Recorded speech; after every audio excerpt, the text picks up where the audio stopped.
come make a talk, and I was given a very hard topic, and I will shift the topic to what I'd like to say. So bear with me. That's all I'll have to say to you. Might be beneficial to all of you. Just to say about my life in Starehe. Well, I came to Starehe in the year 2000, and I left in the year 2003. And I've been involved in the OSS over the years, and I'm glad to be here giving you this talk. So I'll try to talk to you about success and what life you should expect going forward. Also bear in mind I'm not very old, so I may not have as much experience as my brothers. Well, to start off, you should, as a person, if I was you, I'd start by describing what success means to me. Success means different things to different people. One person might consider being extremely rich as being successful. Another person might consider being respected as being successful. And another person will consider half of each to be successful. So you really need to first identify what success means to you. Does it mean a balanced life? Does it mean a lot of money and a lot of bad reputation? Does it mean an ample life with a good reputation? If you're able to describe that, at least you're on the right way. Then secondly, prepare yourself for what I call shocks in life. Okay? Shocks in life. By shocks in life, I mean you have so much expectation when you're in Starehe. However, once you get out of Starehe, the expectations will change. You will face situations that are brought to you by the environment. You will face situations brought to you by your own self, and also situations brought to you by your family. When such time comes, what I normally use as my mantra is that it can never get worse if you're at the rock bottom. When everything else fails and there's nothing to look forward to, that is when your eureka moment is normally close. That is when you're able to make a way out of nowhere. So in life, when you encounter these shocks, take them as an opportunity. People call me a problem solver, simply because when everything is tough, or for that task everyone wants to do, that task that is very hard to do, I stand up for that task. Task that no one else is able to do, I go for it. And at the same time, when things get really bad, when everyone has a grey mind means you're not able to think straight. Learn to observe opportunities at that moment, because opportunities come when you are down. Opportunities are never there when you're on top. Okay. That is my thinking. I'll go to the third point. My third point is that this one, many people may not agree with me, but I'm talking from my own view. The best or genuine networks are developed passively and not actively. If you came here to develop a network with someone intentionally, there's a very high probability that your needs will come first before his needs or her needs. So seek to find first the needs of the person you want to network with, and seek to accomplish that. If you're able to accomplish that, then what you develop with that person is active network. The person is able to think about how they can help you and how you can be able to benefit. But if you go with the idea that you're going to benefit first, trust me, you'll be just somebody else that person knows. And I don't believe anyone wants that to be that. And then thirdly, this one I'll use myself as an example. Create unique capacity for the job markets, aligning the macroeconomics of the world. I'll say this because as I was growing up, as a small boy, my dreams were either to be, who has watched the movie The Godfather by Al Pacino? No one. Okay. Who has watched any movies by those years, Rambo or Commando? There's always a nuclear scientist. There's always somebody who looked weird next to Rambo when the world is going to perish. So I had those two options. Either I become somebody who's extremely smart, that people would require me to do what they need, or I become somebody very ruthless and powerful, that people would require me to do what I need. And as you can see, I ended up in the other direction where I decided to do something very smart that people would actually be able to listen to me. So identify what you can be able to do and go for it.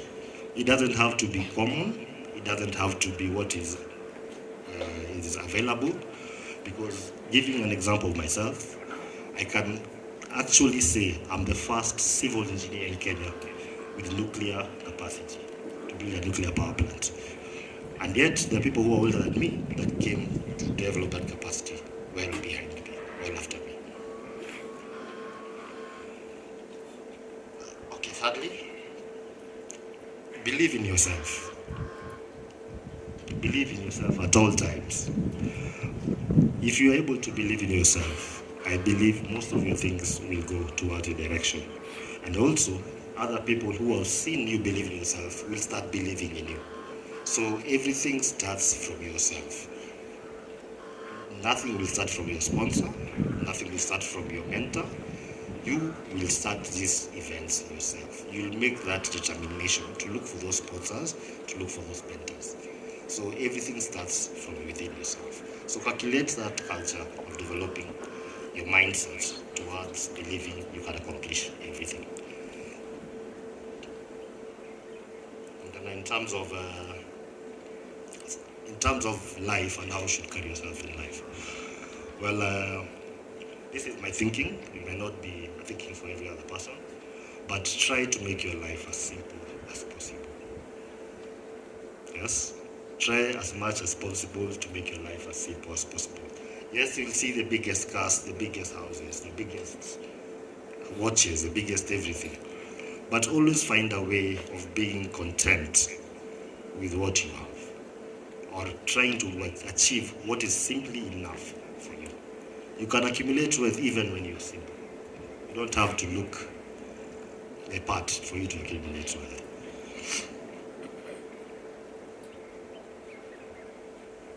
Then just as a story, one of my colleagues mentioned that when we were here, one of the things that we were known for is that if some money was lost, you take it to the director, that is Director Griffin, and he would ask in a parade that some money has been recovered somewhere. Please, if it is yours, come collect. So somebody would have to go there and guess the right amount for him to be given that money. Well, we evolved. We found a different way. After being given the money, after taking the money, Griffin also rewarded you by putting into your file that you have integrity. So some of us were able to evolve, and we came up with the idea that we take our own money to Griffin and then we get the integrity. For some of us it worked, but I think all the time we were able to know that it was something that we came up with thereafter. I don't mean that integrity is not part of it. We always carry out integrity. Everything about us is integrity. In terms of character, develop your own character. You don't have to look similar to anyone. You don't have to fit in with everyone for you to actually be successful. Everyone has different kinds of energy. Use the energy given to you to achieve as much as possible with what you have. Do not try mimic someone's character. Develop your own character based on the other items that you told about. And then one very big thing that is always said in our school song is that when Griffin tells, what is it called? What Griffin says individually to every student before you leave the school? I charge. He always mentions the good name of, remember you carry the good name of Starehe wherever you go. Now I am changing it. Make sure you protect your name. Your name is your brand. If there are people in Kenya right now that are politicians that you wouldn't want to be associated with, would you? Because of their names. So things are changing in the country so fast that it looks like currently that a good name is not important, but money is important. But remember, the curve is changing again. You hear everyone is talking about leadership. That is what should be able to anchor you into actually trying as much as possible to keep your good name. I used to be mentored by a politician. I won't say his name. And one thing he's always told me is that even if you go do something wrong, please do not use my name. Okay? That's a powerful politician. You can go use that name, get out of jail free. But one thing he always told me is that always protect my name. Always, as you grow, also try as much as possible to protect your name. And then move slowly but deliberately. Somebody once said that the first task you should carry out when you wake up is to make your bed. Okay? How rich or poor doesn't matter. First task should be to make your bed. Reason being that by making your bed, you create that culture of trying to accomplish things. And in that day, you'll be able to accomplish 2 or 3 or 4 things. So it gives you the right energy to be able to accomplish what you intend to accomplish. And then, the last one is cultures. I'm lucky to have lived through 2 or 3 different cultures, and I can actually tell you that the culture that surrounds you will direct you in different directions. I studied in South Korea. We had something called Pali Pali culture, meaning that from this to this, you have to do this step, you have to do the next step quickly, and do it efficiently and in a good way. That, as it comes to be, has programmed me to what I am currently, and also the culture that I had in Starehe has programmed me to what I am being. Simple case is that I came from a family where everyone was happy to enjoy life when it was required to enjoy life. However, at that time I was in Starehe Boys. I did not realize, Starehe is the one that taught me that it was the wrong time to start enjoying life. So I had my cousins enjoy life, party, what, but I always found myself back here trying to do something. So this culture, if carried forward, could actually be able to give you a way forward. And then finally, just to be within time, I would also encourage all of you to be able to see opportunities.